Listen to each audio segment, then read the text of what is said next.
النهارده هاعمل معاكم تورتة شوكولاتة، هنعملها بتزيين رايق جدًا وسهل وبسيط، ولو ما عندكيش أي أدوات هتعمليها بنفس الطريقة وتطلع معاكِ أحلى بكتير. أول حاجة كده نسمي الله ونصلي على الرسول، اللهم صل وسلم وبارك على سيدنا محمد وعلى آله وصحبه أجمعين. ندخل كده نشوف المقادير والطريقة. خدت نص كيلو من سبونج الشوكولاتة، خدت عليه 6 بيضات، هاخد عليه معلقة من الفانيليا سايلة، وهاخد عليه نص كوباية من المية، ومعلقة من محسن الجل. يعني 6 بيضات، نص سبونج، معلقة من الفانيليا السايلة، نص كوباية من المية، معلقة من محسن الجل. هبدأ أضرب الخليط كده كويس، هضربه لمدة 7 دقايق. الخليط هيرتفع معاكي وهيكون متماسك، تعرفي كده ان الخليط بتاعك تمام، السبونج اتضرب كويس. بعد كده بقى هنجيب الصينية، هنعملها في صينية مستطيلة، اللي هي الصينية الوسط بتاع الطقم المستطيل. خدت كده بالفرشة سبونج وبدأت أبطن الصينية زي ما انتوا شايفين عشان ألزقها بورقة من الزبدة. طبعا لو ما عندكيش ورق زبدة ممكن تعمليه بورق خبز، ولو ما عندكيش لا ورق زبدة ولا ورق خبز اعمليه بورق عادي اللي هو الورق الأبيض. مفيش أي مشكلة، هيكون كويس معاكي ومفيش فيه أي مشكلة خالص.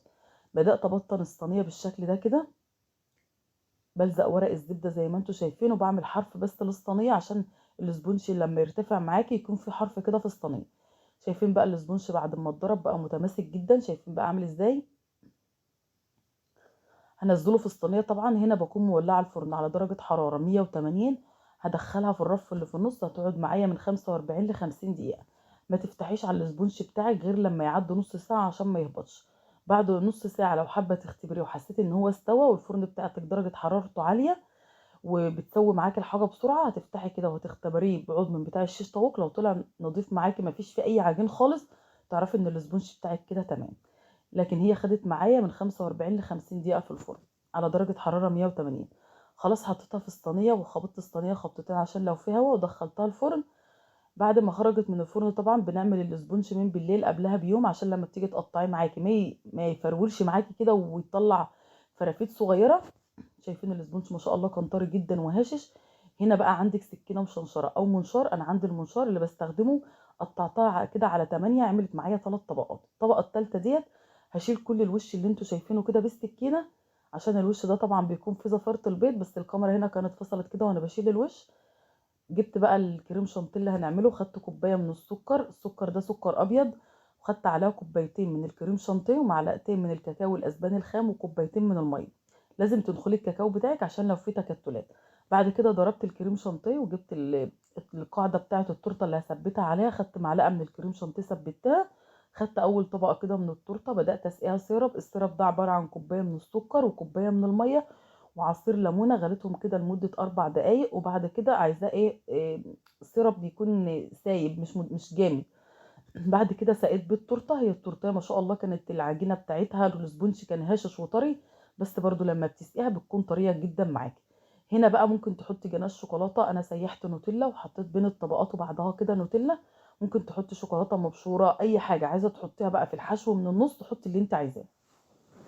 سقيت الطبقه التانية وخدت طبقه من الكريم شانتيه، وهبدا افردها برضو بنفس الطريقه وهاخد عليها جناش شوكولاته. وهنا جناش الشوكولاته هيطعم معاكي الكريم شانتيه، يديله طعم حلو جدا. خلاص كده خدنا الطبقه الثالثه برضو، هبدا اسقيها وهنزل عليها بالكريم شانتيه وهبدا اجلس التورته بقى كويس. هبدا اعمل الجنوب بتاعه التورته، احط عليها الكريمه واجلسها كده كويس. وهنا بقى الكريمه بتاعتك اضربيها كويس عشان ما يكونش فيها فقاقيع هواء، عشان لما تيجي تجلسي الفقاقيع الهواء دي بتعذبك كده في التجليس، فبتدي معاكي شكل مش ظريف خالص. فاضربي الكريم شانتيه بتاعك كويس. خلاص خدت على الجنوب بتاع التورته زي ما انتم شايفين كده. شايفين التورتايه سهله وتزيينها سهل ورقيق في نفس الوقت. وزي ما قلت لك لو ما عندكيش اي ادوات او ما عندكيش اي حاجه هتستخدمي سكينه في التجليس. يعني ما تقفيش على حاجه معينه، مشي امورك باي حاجه بسيطه عندك في البيت. انا هنا جبت الاسكلابر وزي ما قلت لك ممكن تعملي بسكينه. خلاص بالشكل اللي انتوا شايفينه بدات اجلسها. شايفين مجرد ما بتلفي كده الاسكلابر عليها بتتجلس معاكي بكل سهوله. وهبدا اسوي الوش بتاع التورته من فوق. خلاص زي ما انتم شايفين بدأت شكلها يظهر معايا. جبت الاسكلابر المشنشر برضو ممكن تستبدليه بالسكينة المشنشرة، وبدأت اشنشرها كده بالشكل اللي انتم شايفينه. لو عجبتك الوصفة ما تنسيش تعملي لايك وشير وسبسكرايب وتفعلي الجرس عشان يوصلك كل الفيديوهات الجديدة. خلاص شايفين كده خلاص. جبت السكينة بقى وبدأت احددها زي ما انتم شايفين. زي ما قلت لكم هنعملها بتزيين بسيط خالص، مش هنحط فيها حاجات كتيره. عملتها الشكل ده كده بالسكينه. بعد كده جبت النوتيلا سيحتها وحطيتها في كيس من اكياس الحلواني، وممكن تحط في كيس تلاجة، وهبدا اعمل الدريبات.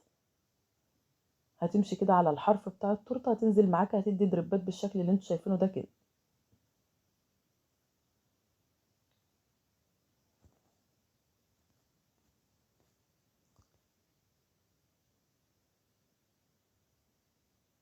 طبعا هنا بقى لما بتجلسوا التورته بتدخلوها الفريزر شويه عشان تتماسك. لو انت في الصيف، انا عشان الجو برد عملتها كل حاجه بسرعه كده على بعض مره واحده. لكن لو في الصيف مش هتعرفي تحطي الطبقات كده مره واحده، لازم تدخلوها الفريزر تتماسك كده لمده ساعه. هنا بقى جبت النوتيلا زي ما انتم شايفين، وسبت المكان اللي انا محدداه في النص فاضي مش هحط فيه حاجه دلوقتي، وبدات احط النوتيلا بالشكل ده واسويها بقى بسكرابر بسكينه، اي حاجه متاحه عندك. هتبداي تسويها بالشكل ده كده، وهتفردي بسرعه علشان الجو برد عشان الشوكولاته ما تجمدش معاكي.